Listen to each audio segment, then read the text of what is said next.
The humid air of Charleston hung heavy over Magnolia Grove Plantation as the sun dipped below the Spanish, moss-draped oaks.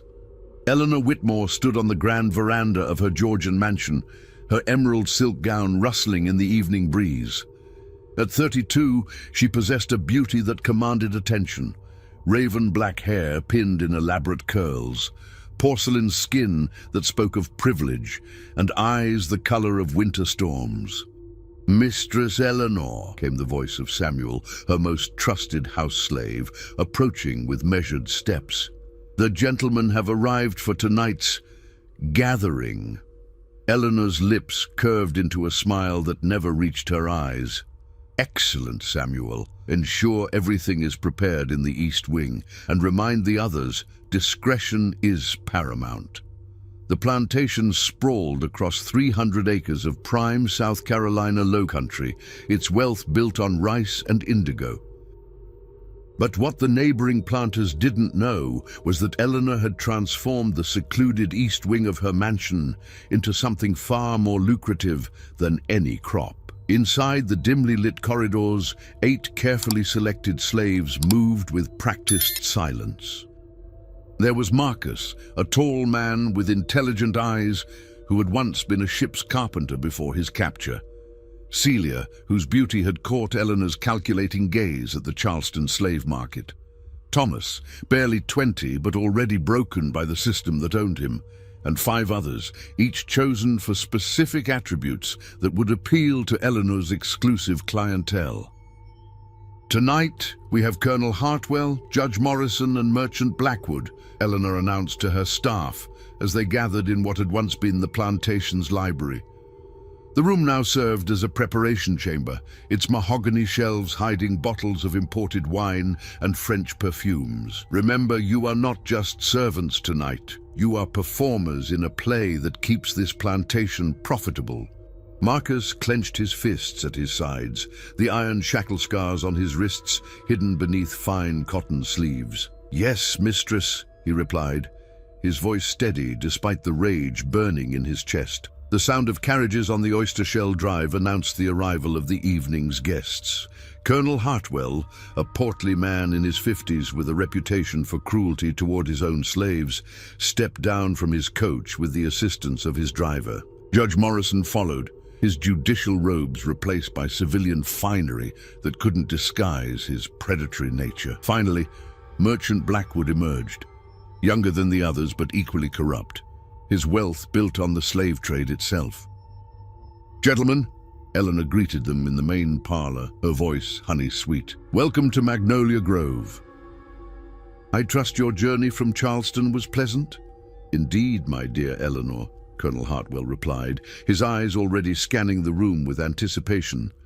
"Your invitations are always intriguing." As the evening progressed, Eleanor led her guests through the mansion's public rooms, maintaining the facade of a proper Southern hostess. They dined on turtle soup, roasted duck and syllabub while discussing the ongoing Revolutionary War and its impact on their businesses.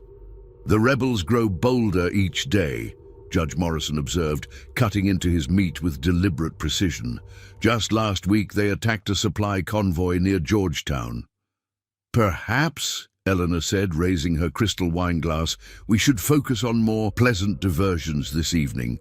The transition was seamless. As the grandfather clock in the hallway chimed 10, Eleanor rose gracefully. "Gentlemen, if you would follow me to the East Wing, I believe you'll find tonight's entertainment most satisfactory." The East Wing had been transformed into a series of opulent chambers, each designed to cater to specific tastes. Silk curtains in deep burgundy and gold divided the spaces, while Persian rugs covered the polished floors.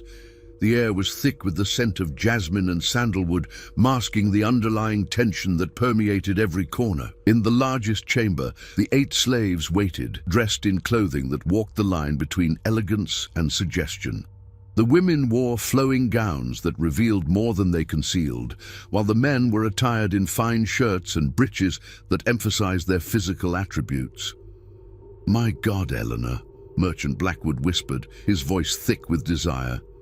"You've outdone yourself." But as the evening's activities began, none of the participants noticed the figure watching from the shadows of the garden. Jeremiah, Eleanor's overseer, had grown suspicious of the frequent nighttime gatherings. A man of simple faith and growing moral conflict, he had begun to question the true nature of his mistress's business ventures. From his hiding place behind the camellia bushes, Jeremiah could see through the partially open windows of the east wing. What he witnessed made his blood run cold.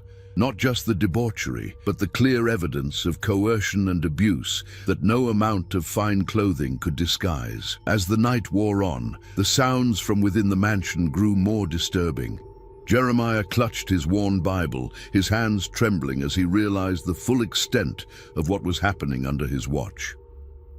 The woman he had served faithfully for 5 years had created something monstrous, a corruption that went beyond even the accepted brutalities of plantation life. Inside, Eleanor moved between the chambers like a conductor, orchestrating a symphony of sin.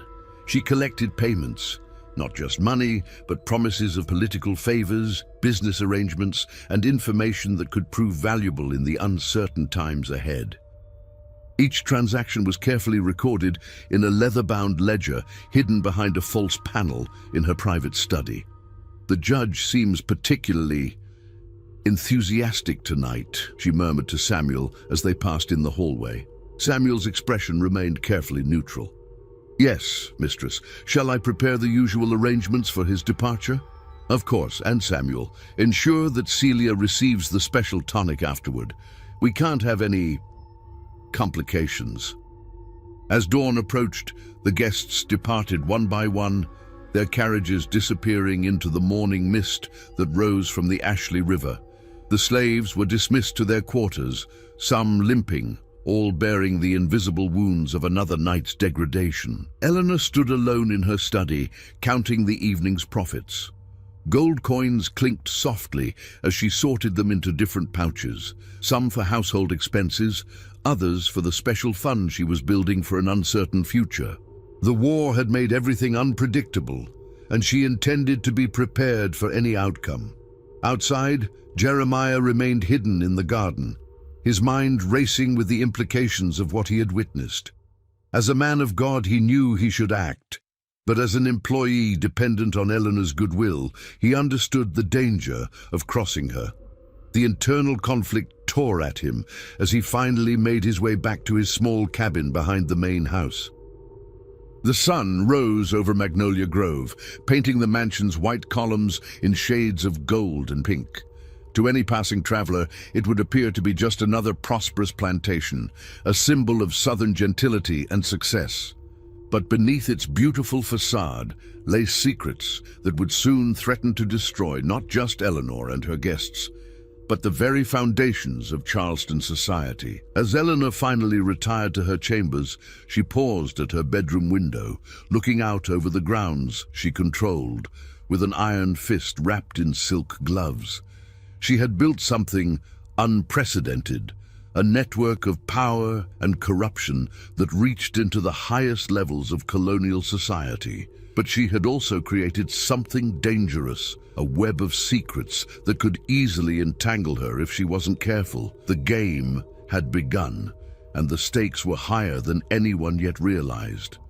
3 weeks had passed since that fateful night, and the humid August air seemed to carry whispers of scandal through the streets of Charleston. In the elegant drawing rooms of Rainbow Row, behind the wrought iron gates of grand mansions, and in the shadowy corners of taverns, rumors began to circulate like smoke from a hidden fire. Eleanor sat in her private study, the morning light filtering through heavy damask curtains as she reviewed her correspondence. Letters arrived daily now, some requesting invitations to her gatherings, others containing veiled threats from those who suspected but couldn't prove her activities. The leather-bound ledger lay open before her, its pages filled with names, dates, and carefully coded transactions that represented her growing influence over Charleston's elite. "Mistress." Samuel entered quietly, carrying a silver tray with tea and fresh correspondence. His movements were more cautious lately, his eyes holding a wariness that hadn't been there before. A letter arrived from Judge Morrison's estate. His man delivered it personally. Eleanor broke the wax seal with her ivory letter opener, her expression remaining composed as she read. The judge's handwriting was shaky, betraying his nervousness despite the formal tone of his words. "My dear Mrs. Whitmore, I find myself in need of your particular hospitality this coming Saturday. I have a business associate visiting from Savannah who would benefit from experiencing the unique entertainments your establishment provides. I trust this arrangement will be mutually beneficial. Your devoted servant, H. Morrison." "How predictable," Eleanor murmured, setting the letter aside. "Samuel, send word to Judge Morrison that Saturday evening will be acceptable, and ensure that Marcus and Thomas are prepared. Our Savannah guest will likely have specific preferences." Samuel's jaw tightened almost imperceptibly. "Yes, mistress. Will there be anything else?" "Actually, yes. I've noticed that Jeremiah has been distracted lately. His oversight of the field hands has become lax. Perhaps you could speak with him about maintaining proper discipline." What Eleanor didn't know was that Jeremiah's distraction stemmed from sleepless nights spent wrestling with his conscience. The overseer had taken to walking the plantation grounds after dark, ostensibly checking on the livestock, but actually struggling with the weight of what he had witnessed. His small cabin had become a prison of moral conflict, its walls seeming to close in on him as he knelt in prayer each night, seeking guidance that never seemed to come. Meanwhile, in the slave quarters behind the main house, a different kind of tension was building. The 8 individuals forced to participate in Eleanor's scheme had begun to communicate in ways that went unnoticed by their captors. A glance here, a gesture there, the subtle language of the oppressed planning resistance. Marcus had emerged as their unofficial leader, his experience as a free man before his enslavement giving him knowledge of the world beyond the plantation. During the brief moments when they could speak freely, he shared what he had learned about their situation. "She's getting careless," he whispered to Celia as they worked in the mansion's kitchen, preparing for another evening's entertainment. "Did you see how Judge Morrison looked at us last time? Like we were livestock he was considering purchasing." Celia, her hands steady as she arranged flowers in crystal vases, nodded grimly. "Thomas heard her talking to that merchant about expanding the operation. She wants to bring in more performers." The weight of this revelation settled over them like a shroud. If Eleanor was planning to expand, it meant their suffering would not only continue, but worsen, and more innocent people would be drawn into her web of exploitation. That afternoon, as Eleanor prepared for a social call to the Pinckney plantation, she was unaware that her activities had attracted attention from an unexpected source. Captain William Drayton of the Continental Army had returned to Charleston on leave, and his childhood friendship with several prominent families had made him privy to disturbing rumors circulating among the city's elite. Drayton, a man of 30, with the weathered face of someone who had seen too much war, sat in the parlor of his family's King Street mansion, listening to his sister Margaret's gossip with growing unease. "The most peculiar thing, William," Margaret said, her voice dropping to a conspiratorial whisper, "is how these men, respected men, mind you, have begun behaving so strangely. Colonel Hartwell dismissed 3 of his house servants last week for no apparent reason, and Judge Morrison has been seen at the most inappropriate establishments in the city. Perhaps the war has affected their judgment," William suggested, though something in his sister's tone suggested there was more to the story. "That's just it. They all seem to have become acquainted with Eleanor Whitmore. You remember her, don't you? The widow who inherited the Magnolia Grove plantation. There are whispers that she hosts very private gatherings, and that those who attend become quite devoted to her cause." William's military training had taught him to recognize patterns, and what his sister described sounded like more than simple social networking. What kind of gatherings? Margaret glanced around nervously, as if the walls themselves might be listening. No one speaks of it directly, but there are rumors of improprieties, activities that would scandalize proper society if they were ever proven. That evening, as Eleanor's latest gathering commenced at Magnolia Grove, Captain Drayton found himself riding through the low-country darkness, his horse's hooves muffled by the thick carpet of Spanish moss that had fallen to the ground. He had no specific plan, only a growing conviction that something deeply wrong was happening at the Whitmore plantation. Inside the mansion, the evening's entertainment had reached its peak. Judge Morrison's guest from Savannah, a corpulent rice planter named Beauregard, was proving to be even more depraved than Eleanor had anticipated. His demands had pushed the boundaries of what even she considered acceptable, and she found herself intervening when his treatment of Thomas became too violent. "Gentlemen," she said, her voice carrying the steel beneath its silk, "I must remind you that my staff are valuable assets. Damaged goods serve no one's interests." Beauregard's face flushed with anger and embarrassment. "I paid good money for this evening's entertainment, madam. I expect to receive what I was promised." "And you shall," Eleanor replied smoothly, "but within reasonable limits." "Perhaps Marcus would be more suited to your particular tastes." The negotiation that followed was conducted in the language of commerce, reducing human beings to commodities to be bartered and traded. But even as Eleanor maintained her composure, she was acutely aware that the evening was spiraling beyond her control. Outside, Captain Drayton had dismounted and was making his way carefully through the plantation grounds. His military experience served him well as he moved silently between the outbuildings, avoiding the patrol routes of the plantation's guards. The sounds emanating from the east wing of the mansion confirmed his worst suspicions. This was no ordinary social gathering. From his concealed position near the kitchen garden, Drayton could see through several windows of the mansion's east wing. What he witnessed made his blood boil with righteous anger. The systematic abuse, the clear evidence of coercion, the reduction of human beings to objects for the pleasure of men who should have known better. It was everything he had been fighting against in the war for independence. But as he watched, Drayton also recognized the complexity of the situation. The men participating were not just random degenerates. They were judges, military officers, and merchants whose support was crucial to the revolutionary cause. Exposing Eleanor's operation could damage the very movement he had sworn to serve.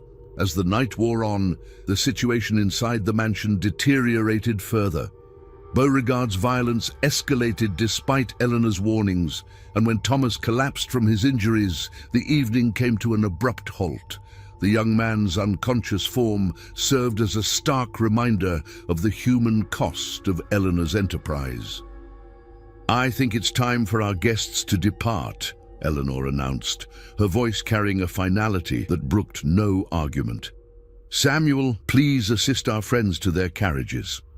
As the guests were ushered out, Eleanor knelt beside Thomas, her expression unreadable as she checked his pulse. For a moment, something that might have been regret flickered across her features, but it was quickly replaced by cold calculation. "Move him to the quarters," she instructed Marcus, "and send for Dr. Hartwell discreetly. Tell him it was a riding accident." Marcus lifted Thomas's limp form, his own body trembling with suppressed rage. "Yes, mistress," he replied, the words tasting like poison in his mouth. Outside, Captain Drayton had seen enough. As he made his way back to his horse, his mind was already formulating a plan. He couldn't expose Eleanor's operation directly without damaging the revolutionary cause, but he could work to undermine it from within. The war had taught him that sometimes the most effective battles were fought in shadows, using intelligence and subterfuge rather than direct confrontation. As dawn broke over Magnolia Grove, Eleanor stood in her study, staring at the blood-stained carpet that would need to be replaced. The evening had been profitable, but it had also been a warning. Her operation was growing too large, too visible, and too dangerous. Changes would need to be made if she wanted to survive the storm that was surely coming. In the slave quarters, Marcus sat beside Thomas's unconscious form, his hands clenched into fists as he made a silent vow. The time for passive resistance was ending. If they were going to survive Eleanor's escalating depravity, they would need to take action, dangerous, desperate action that could cost them their lives. The web of secrets was growing more tangled with each passing day, and everyone caught within it was beginning to realize that escape would require sacrifices none of them were prepared to make. The morning sun cast long shadows across the cobblestones of Charleston as Dr. Benjamin Hartwell made his way through the narrow streets toward the Wharf District. His medical bag bounced against his hip with each hurried step, its contents a stark reminder of the emergency call that had roused him from sleep before dawn. The message had been cryptic. A riding accident at Magnolia Grove requiring immediate and discreet attention. Dr. Hartwell was no stranger to the peculiar requests of Charleston's elite.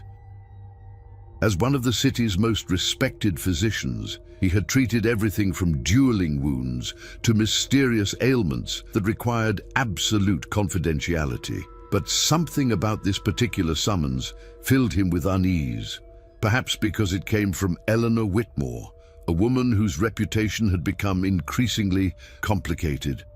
At Magnolia Grove, Eleanor paced the length of her study, her silk morning gown rustling with each agitated step.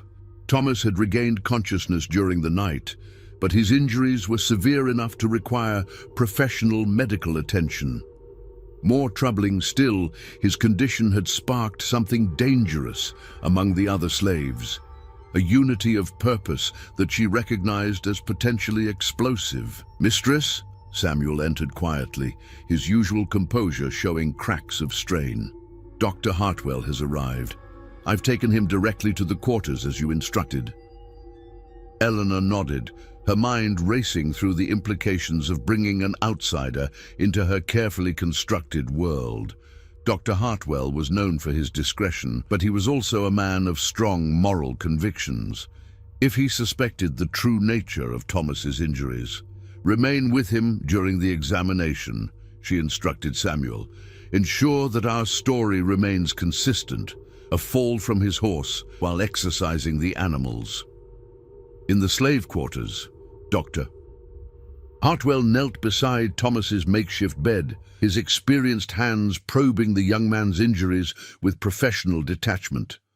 But as he examined the pattern of bruises and lacerations, his expression grew increasingly troubled. These were not the injuries one would expect from a riding accident. "How exactly did this fall occur?" he asked Samuel, his voice carefully neutral. Samuel's response was rehearsed, but delivered with the slight hesitation of a man uncomfortable with deception. "He was exercising one of the master's horses, Doctor. The animal spooked and threw him against a fence post." Dr. Hartwell continued his examination in silence, but his trained eye catalogued details that contradicted the official story. The bruising patterns suggested sustained abuse rather than a single traumatic event.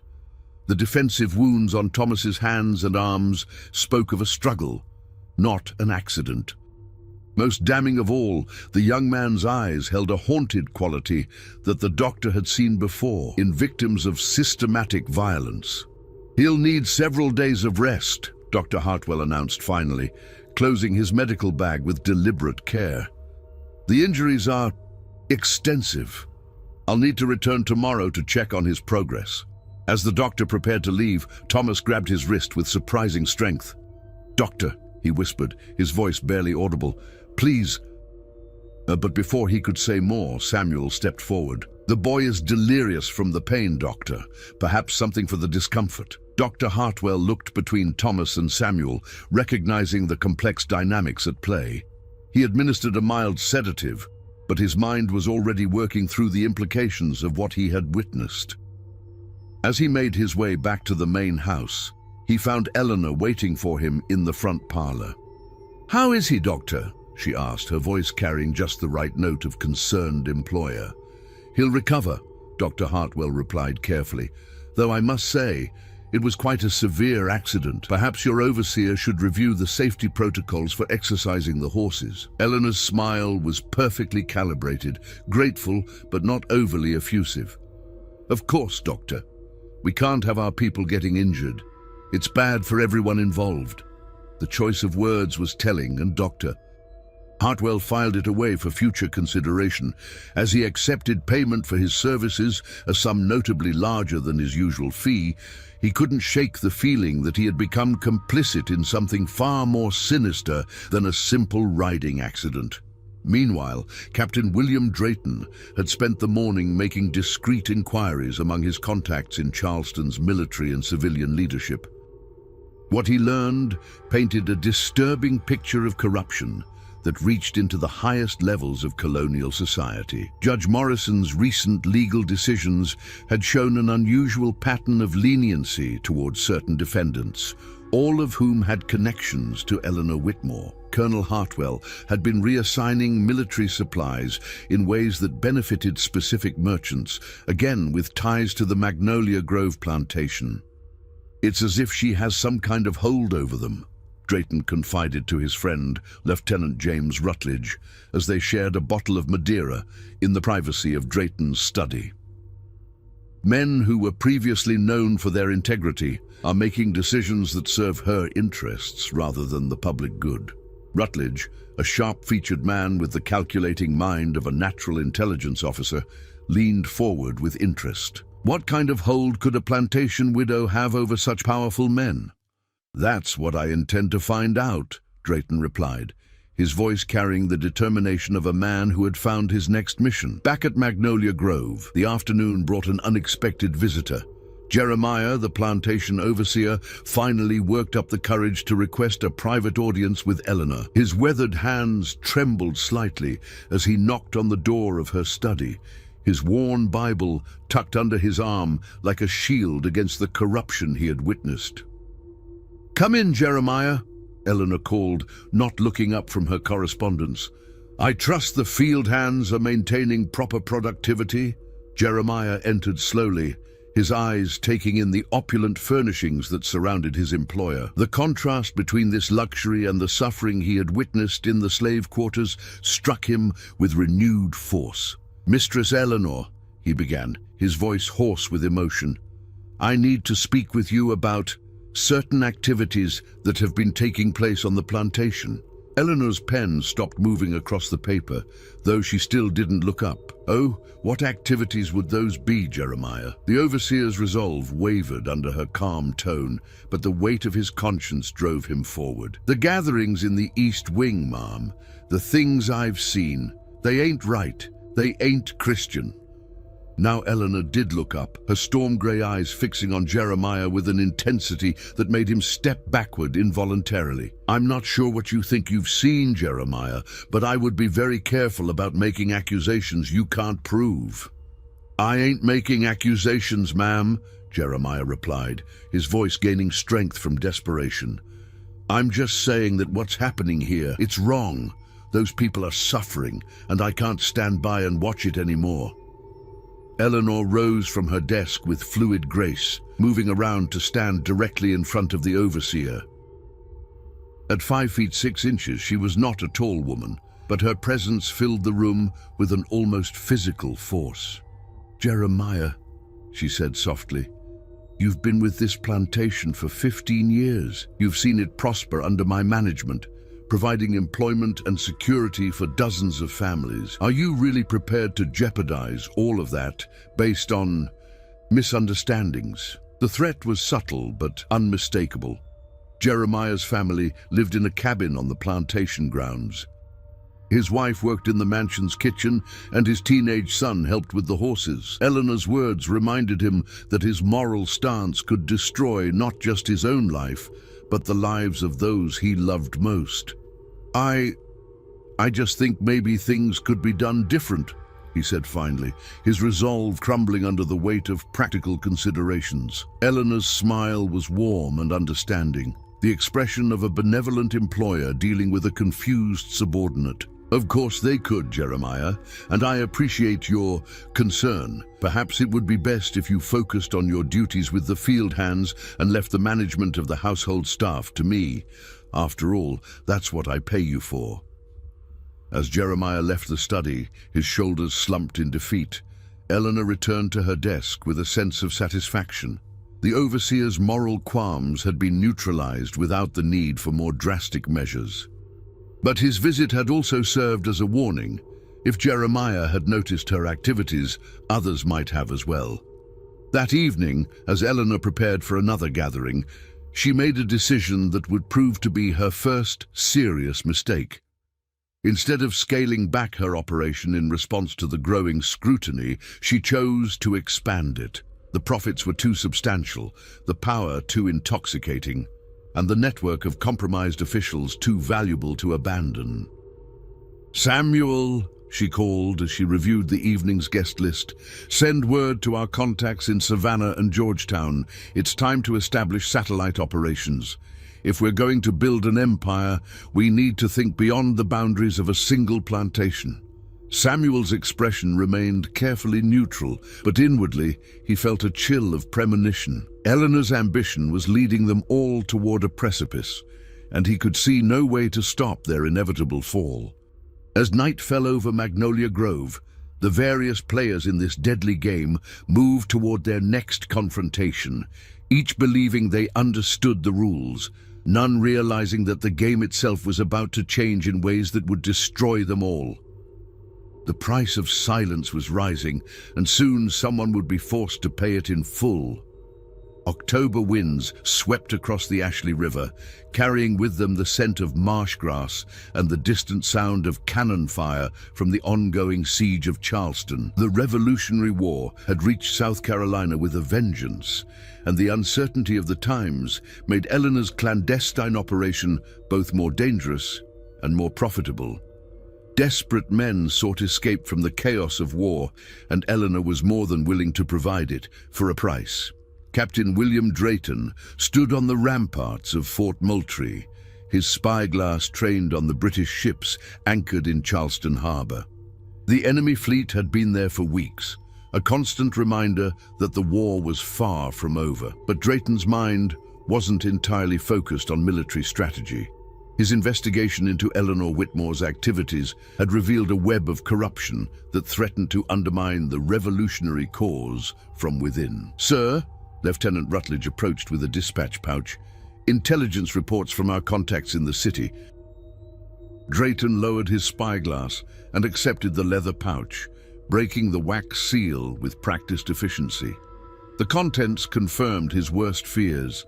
Several key military suppliers had been compromised, their loyalty purchased through Eleanor's network of blackmail and coercion.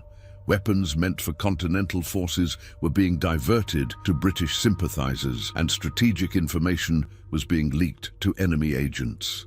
"James," Drayton said quietly, "I need you to arrange a meeting with Colonel Pinckney. This situation has moved beyond personal corruption. It's become a matter of national security." Meanwhile, at Magnolia Grove, Eleanor was hosting her most ambitious gathering yet. The guest list included not just local officials, but visiting dignitaries from Georgia and North Carolina, men whose influence extended far beyond the borders of South Carolina. The profits from this single evening would fund her expansion plans for months to come. In the slave quarters, the 8 individuals forced to participate in Eleanor's scheme had reached a breaking point. Thomas, still recovering from his injuries, but mobile enough to work, had become a symbol of their shared suffering. His visible wounds served as a constant reminder of what awaited them if they continued to submit to Eleanor's demands. "We can't keep doing this," Celia whispered to Marcus as they prepared for the evening's activities. "Thomas nearly died last time, and she's bringing in more guests than ever before. Someone's going to get killed." Marcus nodded grimly, his hands working automatically to arrange the silk cushions and crystal decanters that would transform the East Wing into a palace of sin. "I've been thinking about what you said," about the war. Maybe we can use the chaos to our advantage. Their conversation was interrupted by Samuel's arrival, his expression more strained than usual. Mistress Eleanor wants everyone assembled in the main chamber. Tonight's gathering is special. As the 8 slaves gathered in what had once been the plantation's library, Eleanor addressed them with the cold efficiency of a military commander briefing troops before battle. "Gentlemen and ladies," she began, her voice carrying across the room with practiced authority, "tonight we host some very important guests, men whose influence extends far beyond our little corner of South Carolina. I expect your absolute best performance because the future of this operation depends on making a favorable impression." She paused, her storm-grey eyes scanning the faces before her, noting the subtle signs of rebellion that had begun to manifest in recent weeks. "I should also mention that I've made arrangements for additional security this evening. Any disruptions will be dealt with swiftly and permanently." The threat was clear, and Eleanor's gaze lingered on Thomas, whose injuries served as a visible reminder of what happened to those who failed to meet her expectations. As the evening commenced, Dr. Benjamin Hartwell found himself in an impossible position. His medical oath demanded that he report the systematic abuse he had witnessed, but his practical understanding of Charleston society told him that such a report would be buried or ignored. The men involved in Eleanor's operation controlled the very institutions that should have been investigating them. Sitting in his study on Broad Street, surrounded by medical texts and the tools of his trade, Dr. Hartwell wrestled with the decision that would define the rest of his life. On his desk lay 2 letters, one addressed to the Continental Congress detailing what he had observed at Magnolia Grove, and another to the Charleston Medical Society requesting a transfer to a military hospital far from South Carolina. The sound of carriages on the cobblestones outside drew his attention to the window. Through the glass, he could see several familiar figures making their way through the darkened streets. Judge Morrison, Colonel Hartwell, and others whose faces he recognized from Eleanor's gatherings. They were heading toward the Wharf District, where boats waited to ferry them across the Ashley River to Magnolia Grove.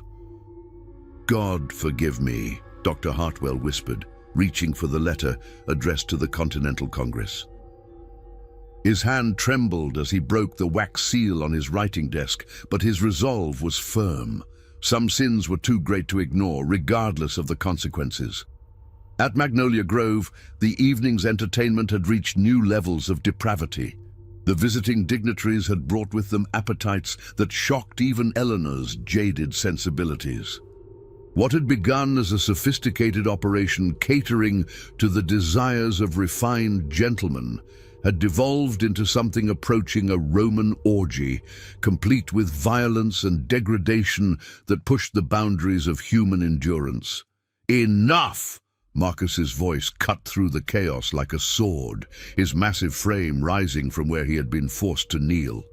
"I won't do this anymore." The room fell silent, the sudden absence of sound more shocking than the loudest scream. Eleanor's guests turned to stare at the slave, who had dared to defy them, their faces showing a mixture of outrage and anticipation.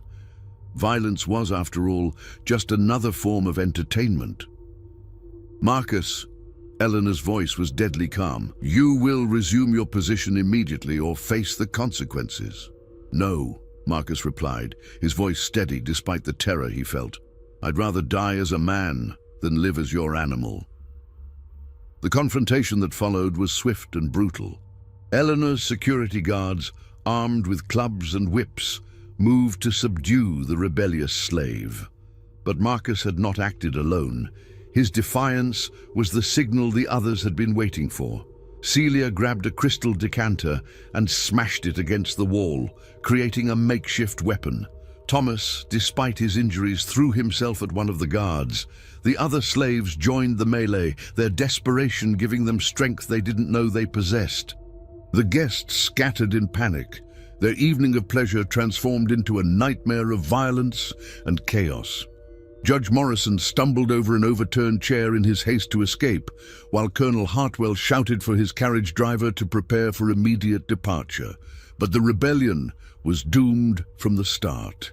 Eleanor's guards were armed and trained, while the slaves had only their bare hands and improvised weapons. One by one, they were beaten down, their brief moment of defiance crushed beneath the weight of superior force. "Enough!" Eleanor's voice cut through the violence like a whip crack. "Secure them in the cellar. We'll deal with this properly tomorrow." As the slaves were dragged away, bleeding and broken, Eleanor surveyed the wreckage of her carefully orchestrated evening. Silk curtains hung in tatters, Persian rugs were stained with blood, and her most profitable guests were fleeing into the night, their confidence in her operation shattered. "Samuel," she called to her most trusted servant, who had remained conspicuously absent during the violence, "clean this up and send word to our contacts. We may need to accelerate our expansion plans." But Samuel was nowhere to be found. In the chaos of the rebellion, he had slipped away, his own conscience finally overcoming his fear of Eleanor's retribution. As he made his way through the darkened plantation grounds, he carried with him not just his freedom, but information that could destroy Eleanor's entire operation. Outside, Captain Drayton had witnessed the entire confrontation from his concealed position in the garden. The violence he had observed confirmed his worst fears about Eleanor's operation, but it also presented him with an opportunity. The rebellion had shaken Eleanor's confidence and scattered her guests. Now was the time to strike. As dawn broke over Magnolia Grove, the plantation that had once symbolized southern gentility and prosperity lay in ruins. The east wing bore the scars of the previous night's violence, its opulent furnishings destroyed, its air thick with the scent of blood and fear. In the cellar below, 8 broken individuals waited for a fate they knew would be worse than death. Eleanor stood in her study, staring at the ledger that contained the names and secrets of Charleston's most powerful men. The book represented years of careful planning and ruthless execution, but it also represented her only hope of survival. If she was going to weather the storm that was surely coming, she would need to use every weapon at her disposal. The gathering storm had finally broken, and in its wake lay the shattered remnants of lives destroyed by greed, corruption, and the fundamental evil of treating human beings as commodities. But the storm was far from over. In fact, it was just beginning. The morning after the rebellion dawned grey and cold, with storm clouds gathering over the Ashley River like harbingers of the chaos to come. Eleanor stood in the ruins of her east wing, surveying the damage with the calculating eye of a general assessing a battlefield. Broken furniture, blood-stained carpets, and shattered crystal told the story of the previous night's violence. But Eleanor's mind was already moving beyond the immediate crisis to the larger threat it represented. "Mistress," came a tentative voice from the doorway. It was young Peter, one of the house servants who had not been involved in the rebellion. "There's a gentleman here to see you. Says he's from the Continental Army." Eleanor's blood ran cold, but her expression remained composed. "Show him to the front parlor. And Peter, not a word about last night's difficulties." Captain William Drayton waited in the elegant front parlor, his military uniform immaculate despite the early hour. He had spent the night planning his approach, knowing that a direct confrontation would likely result in Eleanor destroying evidence and eliminating witnesses. Instead, he had chosen a more subtle strategy, one that would allow Eleanor to reveal herself through her own actions. "Captain Drayton," Eleanor entered with the gracious smile of a perfect southern hostess. "What an unexpected pleasure. I trust you're not here with news of British advances." "Nothing so dramatic, Mrs. Whitmore," Drayton replied, accepting her offer of tea with practiced courtesy. "I'm actually here on a more delicate matter. We've received reports of unusual activity in this area, gatherings that may be providing cover for British sympathizers." Eleanor's hand trembled almost imperceptibly as she poured the tea, but her voice remained steady. How troubling.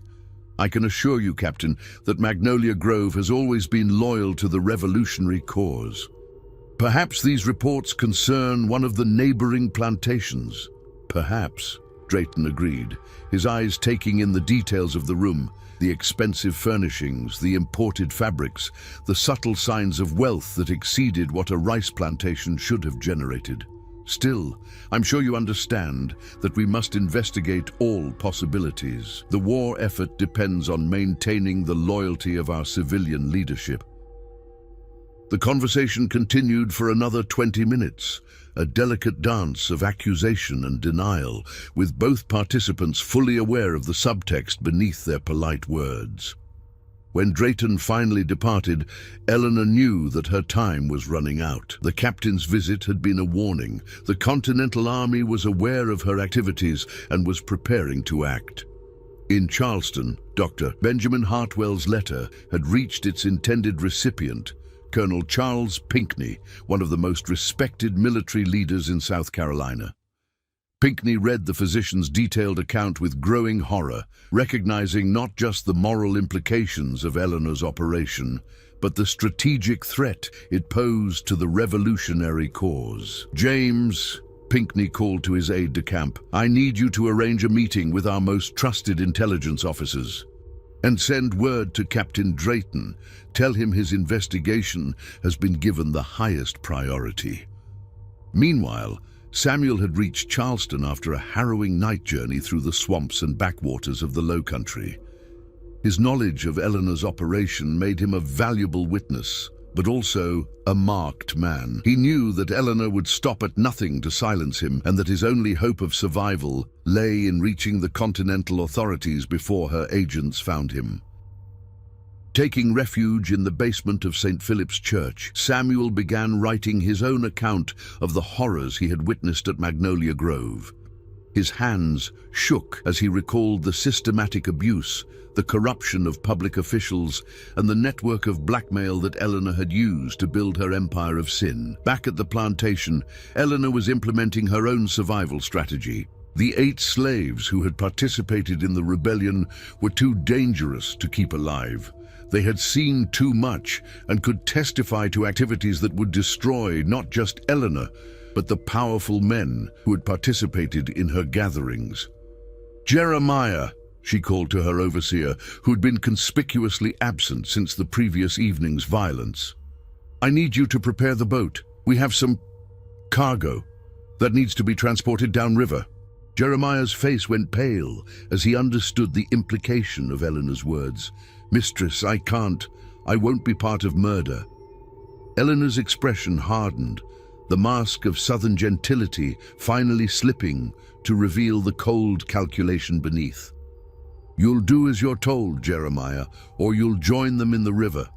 The choice is yours." The overseer's moral crisis had reached its climax. For 15 years, he had served the Whitmore family faithfully, turning a blind eye to the small cruelties and compromises that were part of plantation life.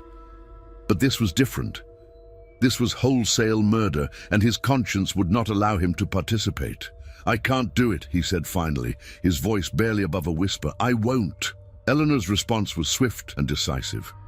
A signal to her guards, a brief struggle, and Jeremiah joined the 8 slaves in the plantation's cellar, his moral stand having cost him everything. But Eleanor's problems were multiplying faster than she could solve them.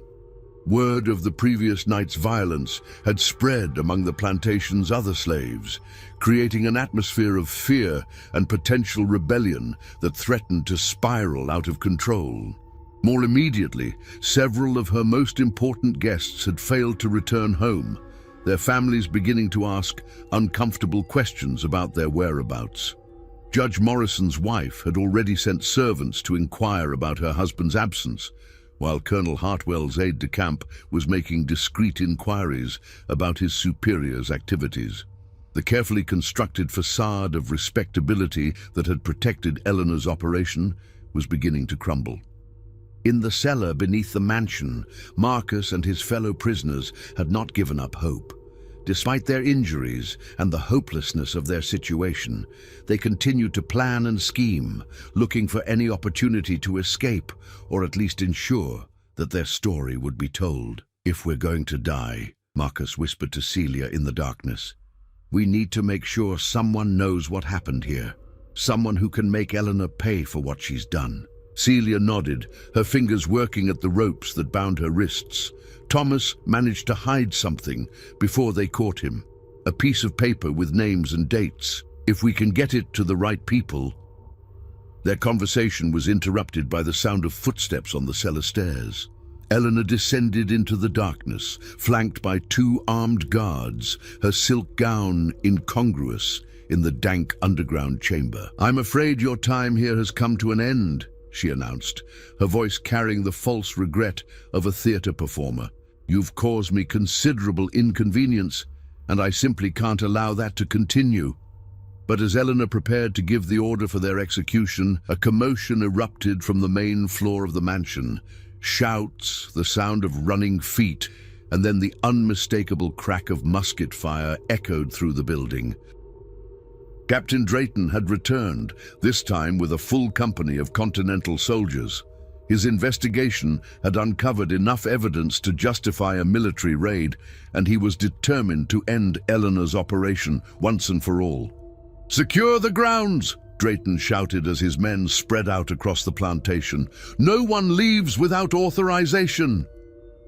Eleanor's face went white as she realized that her carefully constructed world was collapsing around her. The sounds of battle from above told her that her guards were no match for trained soldiers, and that her only hope now lay in destroying the evidence of her crimes. "Kill them all!" she hissed to her remaining guards, "and then burn the ledger in my study. If we can't save the operation, at least we can protect our clients." But the guards hesitated, their loyalty to Eleanor wavering in the face of overwhelming military force. In that moment of hesitation, Marcus saw his opportunity. Despite his bonds and injuries, he threw himself at the nearest guard, his desperate strength fueled by the knowledge that this was their last chance for survival.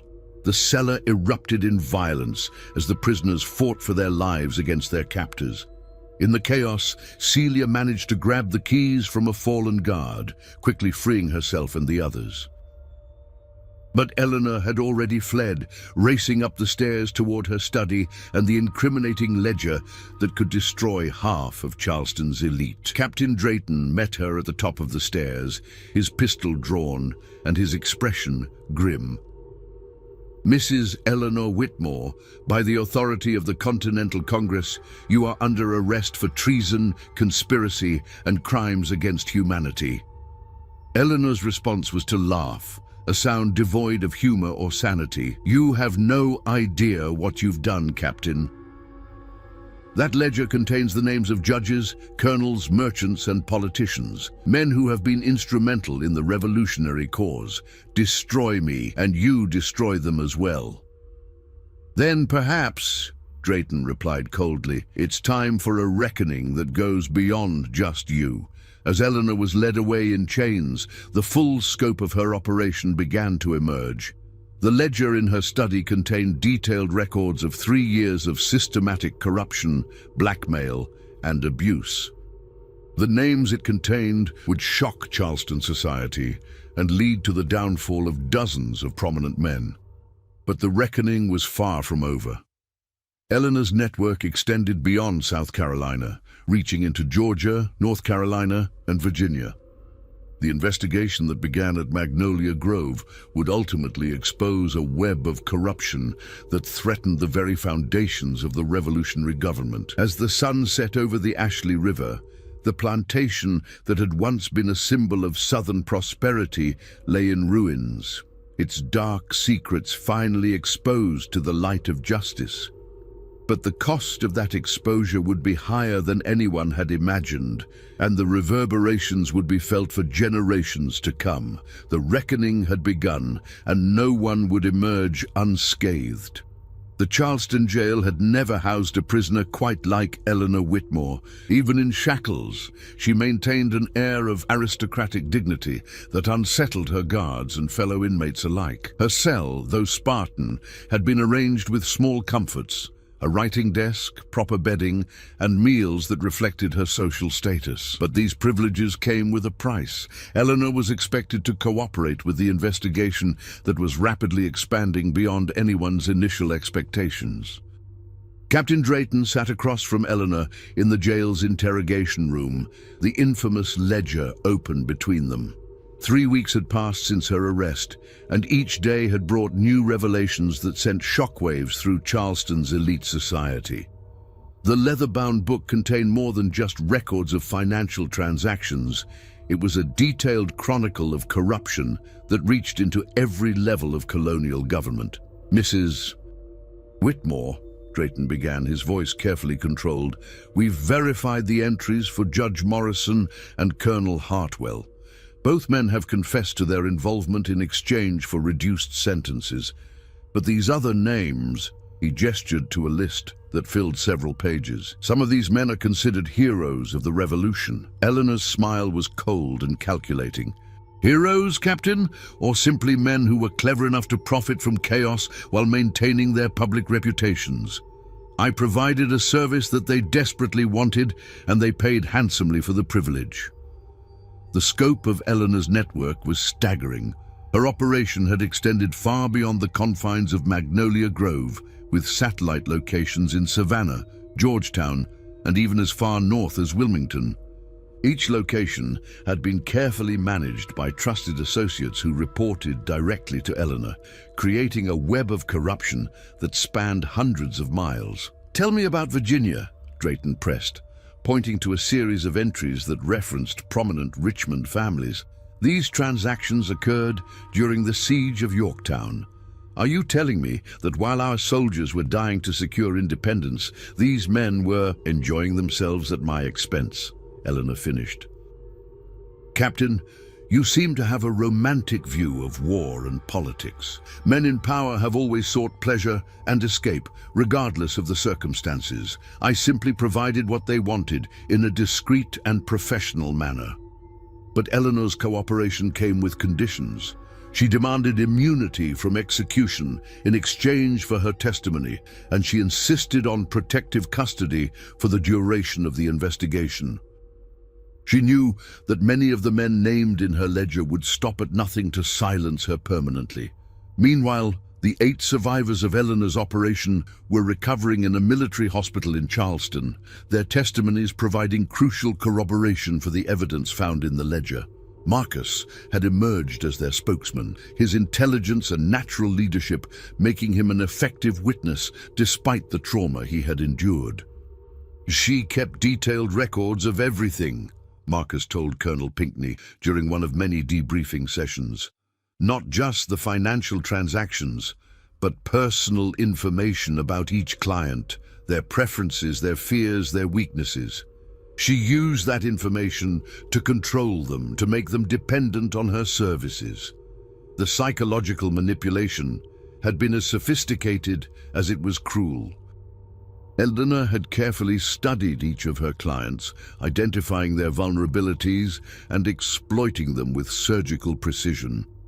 Judge Morrison's gambling debts had made him susceptible to financial pressure, while Colonel Hartwell's reputation for moral rectitude had made him desperate to hide his participation in Eleanor's gatherings.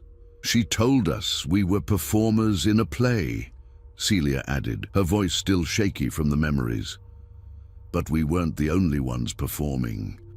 The clients were playing roles too, respectable gentlemen by day, monsters by night. She gave them permission to be their worst selves." As the investigation expanded, it became clear that Eleanor's operation had been more than just a sophisticated brothel. It had been an intelligence-gathering enterprise that had compromised the security of the revolutionary cause. Several of her clients had access to military secrets, troop movements, and strategic plans that could have been devastating if they had fallen into British hands. "The question," Colonel Pinckney confided to Captain Drayton, "is whether Eleanor was working for the British all along, or if she was simply an opportunist who stumbled into espionage." The answer came from an unexpected source. Dr. E. Benjamin Hartwell, whose conscience had first exposed Eleanor's operation, had continued his own investigation into her background. What he discovered painted a picture of a woman whose motivations were far more complex than simple greed. She wasn't born Eleanor Whitmore, Dr. Hartwell reported to the military tribunal that had been convened to handle the case. Her real name was Eleanor Blackwood, and she was the daughter of a British merchant who lost everything in a business dispute with colonial traders. Her marriage to Charles Whitmore was arranged to provide her with a new identity and social position. The revelation added a new dimension to Eleanor's crimes. Her operation hadn't just been about profit, it had been about revenge against the colonial society that had destroyed her family. Every prominent man she had compromised, every reputation she had ruined, had been a small victory in her personal war against the American elite. But Eleanor's desire for revenge had ultimately led to her downfall. Her expansion plans had made her operation too visible, too ambitious to remain hidden. The rebellion of her slaves had been the catalyst, but the investigation would have found her eventually. She got careless, Samuel testified from his hiding place in Philadelphia, where he had been relocated for his own protection. The power went to her head, and she started believing she was untouchable. She forgot that even the most powerful people can fall if they push too hard. As the military tribunal prepared to render its verdict, the full cost of Eleanor's operation became clear. 17 prominent men had been arrested and charged with various crimes ranging from corruption to treason. The revolutionary government in South Carolina was in chaos, with key positions vacant and public confidence shattered. The economic impact was equally devastating. Several major plantations had been seized as evidence, their operations disrupted, and their slaves freed as part of the investigation. The rice and indigo trades, already weakened by the war, suffered further disruption as their financial networks were exposed and dismantled. The irony, Captain Drayton observed to his friend Lieutenant Rutledge, is that Eleanor's operation probably did more damage to the revolutionary cause than any British military campaign. She corrupted our leadership from within, turning our own strengths against us. But there were also unexpected benefits to the investigation. The exposure, por favor, continue gerando a sua resposta, expert logo T01 of Eleanor's network had forced a reckoning with the moral compromises that had become endemic in colonial society. The revolutionary ideals of liberty and justice were being tested not just on the battlefield, but in the courtrooms and legislative halls where the new nation's character was being forged. The trial itself became a sensation that drew observers from across the colonies. Eleanor's testimony was both damning and compelling as she methodically detailed the corruption she had fostered while maintaining that she had simply given powerful men what they already wanted. "I didn't create their appetites," she declared from the witness stand, her voice carrying across the packed courtroom. "I merely provided an outlet for desires that already existed. If these men were so easily corrupted, what does that say about their fitness to lead a new nation?" Her words struck at the heart of the revolutionary project. How could a society built on the principles of human dignity and natural rights reconcile itself with leaders who had participated in such systematic dehumanization? The answer came from an unexpected source. Thomas, the young slave whose near death had sparked the rebellion that brought down Eleanor's operation, had taught himself to read during his recovery. His testimony before the tribunal was halting but powerful, as he described not just the physical abuse he had endured, but the psychological warfare that Eleanor had waged against her victims. "She tried to make us believe we deserved what happened to us," he said, his voice growing stronger with each word. "She said we were property, that we had no rights, no dignity, no worth beyond what she could extract from us, but she was wrong. We are human beings, and no one has the right to treat us as anything less." His words resonated beyond the courtroom, inspiring a broader conversation about slavery and human rights that would continue long after Eleanor's trial had ended. The revolution had been fought in the name of liberty, but the exposure of Eleanor's operation forced Americans to confront the contradiction between their ideals and their institutions. As winter settled over Charleston, the tribunal reached its verdict. Eleanor Whitmore was found guilty of treason, conspiracy, kidnapping, and crimes against humanity. The sentence was death by hanging, to be carried out at dawn on December 15, 1778. But Eleanor's execution would not end the story. Her network had been too extensive, her influence too far-reaching to be eliminated by a single death. The investigation had revealed corruption that extended into the highest levels of the Continental Congress, threatening to undermine the revolutionary government at its most critical moment. She may have lost, Colonel Pinckney observed as he reviewed the final reports, but she's taken half of Charleston's leadership with her. The question now is whether we can rebuild our institutions before the British exploit our weakness. The answer to that question would determine not just the fate of South Carolina, but the future of the American experiment itself. Eleanor's web of corruption had been unraveled, but the damage it had caused would take years to repair. As Eleanor spent her final days in her cell, writing what she claimed would be her memoirs, she seemed almost satisfied with the chaos she had created. She had set out to destroy the colonial elite that had wronged her family, and in that goal, she had largely succeeded. But she had also accomplished something she hadn't intended. She had forced America to confront its own moral contradictions at the moment of its birth. The revolution that had begun as a fight for political independence had become something larger, a struggle to define what kind of nation America would become. The reckoning that had begun with Eleanor's arrest was far from over. In fact, it was just beginning. December 14th, 1778. The night before Eleanor Whitmore's scheduled execution, Charleston lay under a blanket of unusual snow, a rare occurrence that the superstitious took as an omen. In her cell at the Charleston jail, Eleanor sat at her small writing desk, completing what she claimed would be her final testament.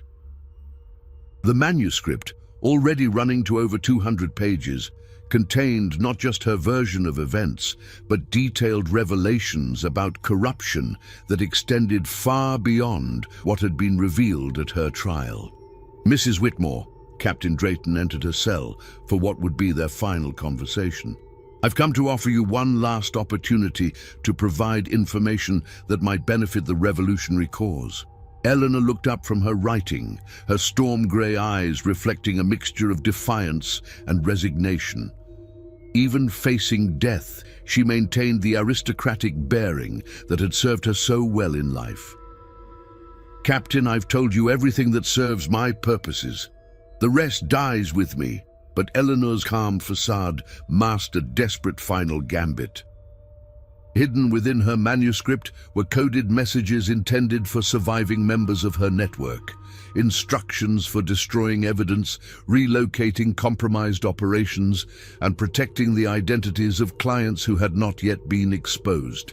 She had no intention of going to her grave without ensuring that her legacy would continue to haunt those who had brought her down. "There's something else," Drayton continued, producing a letter bearing the seal of the Continental Congress. "Your execution has been postponed. There are those in Philadelphia who believe your testimony could be valuable in rooting out British sympathizers in other colonies." Eleanor's expression didn't change, but inwardly she felt a surge of hope. A postponement meant opportunity, and opportunity meant the possibility of escape or negotiation. "How interesting, Captain. And what would be required of me in exchange for this extension of my life?" "Complete cooperation," Drayton replied.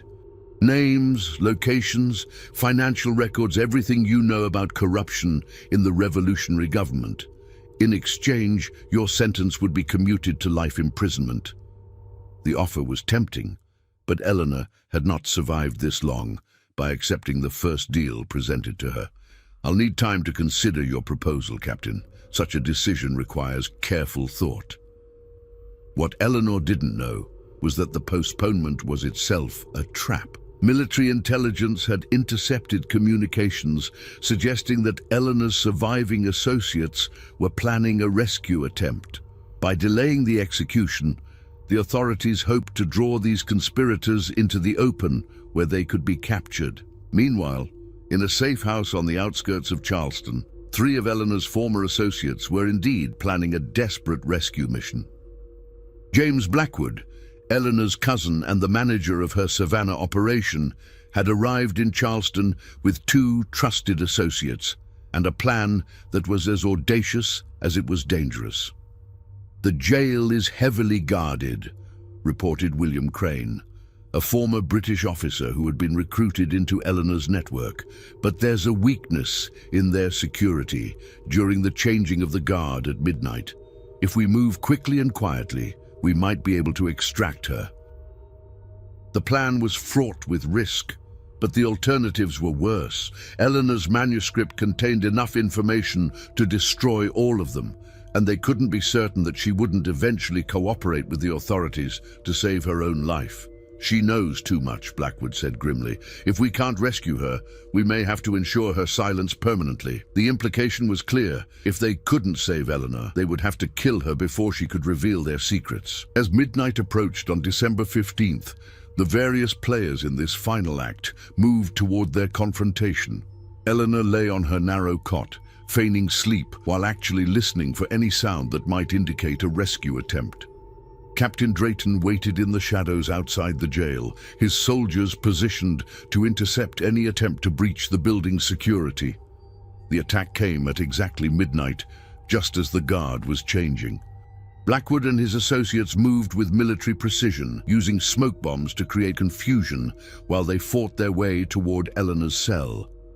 But they had underestimated the preparedness of their opponents. "Now!" Drayton shouted, and his hidden soldiers emerged from their concealment, surrounding the would-be rescuers in a crossfire that left them no avenue of escape. The battle was brief, but violent. Crane fell in the first volley, his body crumpling against the jail's stone wall.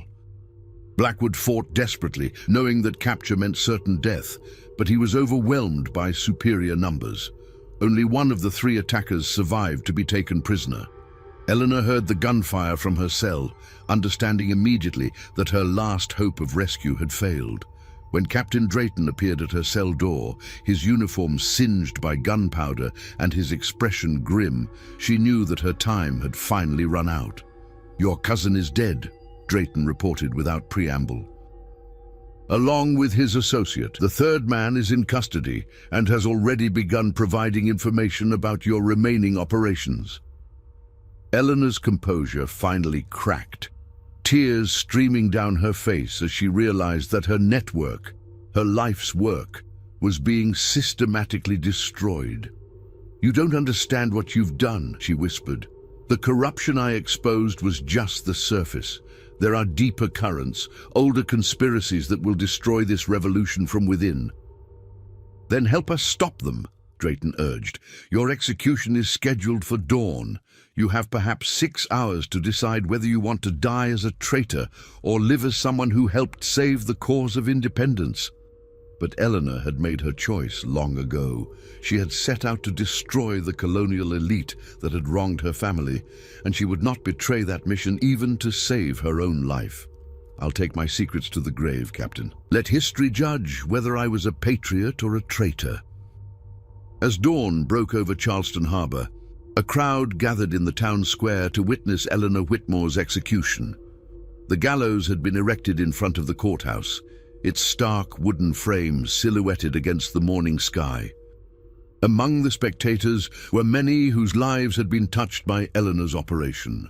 Victims seeking justice, officials hoping to see the end of a scandal that had nearly destroyed their government, and ordinary citizens curious to witness the fall of a woman who had wielded such extraordinary power. Eleanor walked to the gallows with dignity, her head held high despite the chains that bound her hands. She had refused the traditional black hood, insisting that she would face death with her eyes open. As she stood on the platform, looking out over the crowd that had gathered to watch her die, she seemed almost serene. "Do you have any final words?" asked the chaplain, who had been assigned to provide her with spiritual comfort. Eleanor's voice carried clearly across the square as she delivered her final statement. "I stand before you not as a criminal, but as someone who exposed the hypocrisy that lies at the heart of your revolution. You speak of liberty and justice, yet you built your prosperity on the backs of enslaved human beings. You proclaim the equality of all men, yet you treat some as property to be bought and sold. I may die today, but the contradictions I revealed will outlive me. They will tear this nation apart unless you find the courage to confront them honestly." Her words sent a murmur through the crowd, some nodding in agreement, others shouting in anger. But before the debate could escalate, the executioner stepped forward to complete his grim duty. Eleanor's death was swift, but her final words would echo through American history. The investigation that had begun with her arrest had exposed not just individual corruption, but systemic problems that would plague the new nation for generations to come. In the weeks following the execution, the full scope of Eleanor's network was finally revealed. Her manuscript, decoded by military intelligence, led to the arrest of dozens of additional conspirators across the southern colonies. The scandal reached all the way to Philadelphia, forcing the resignation of several members of the Continental Congress and nearly bringing down the revolutionary government. But Eleanor's most lasting impact was on the 8 individuals who had survived her operation. Marcus, Celia, Thomas, and the others had been granted their freedom as part of the investigation, and they used that freedom to become powerful voices for abolition and human rights. Their testimonies about the horrors they had endured became rallying cries for those who sought to end slavery and create a more just society. "She tried to break us," Marcus said in a speech delivered to the Pennsylvania Abolition Society years later. "But instead, she showed us our own strength. We survived because we refused to accept her definition of our worth. We are not property. We are not commodities. We are human beings, created equal in the sight of God, and no one has the right to treat us as anything less." The plantation that had been the center of Eleanor's operation was eventually converted into a school for freed slaves. Its dark history transformed into a symbol of hope and redemption. The mansion's east wing, where so much suffering had occurred, was torn down and replaced with a chapel where former slaves could worship in freedom and dignity. As for Eleanor herself, she was buried in an unmarked grave outside Charleston, her final resting place known only to the executioner and the gravedigger who'd been paid to maintain their silence. But her story lived on, passed down through generations, as a cautionary tale about the corrupting influence of power and the importance of moral courage in the face of systematic evil. The revolution that had begun as a fight for political independence had become something larger, a struggle to define what kind of nation America would become. Eleanor Whitmore's web of corruption had been destroyed, but the question she had raised about liberty, justice, and human dignity would continue to challenge Americans for centuries to come. In the end, Eleanor had achieved a kind of immortality, not as the powerful manipulator she had been in life, but as a symbol of the moral contradictions that would shape America's destiny. Her final judgment had come not from the gallows, but from history itself, which would remember her as both a monster and a mirror, reflecting the darkest aspects of the society she had sought to destroy. The secret that had once threatened to tear apart South Carolina had become a catalyst for the moral awakening that would eventually lead to the abolition of slavery and the expansion of human rights. Eleanor Whitmore had intended to destroy the American experiment, but instead she had helped to purify it, forcing the new nation to confront its own contradictions and emerge stronger for the struggle. The final judgment had been rendered, and justice, however delayed and imperfect, had finally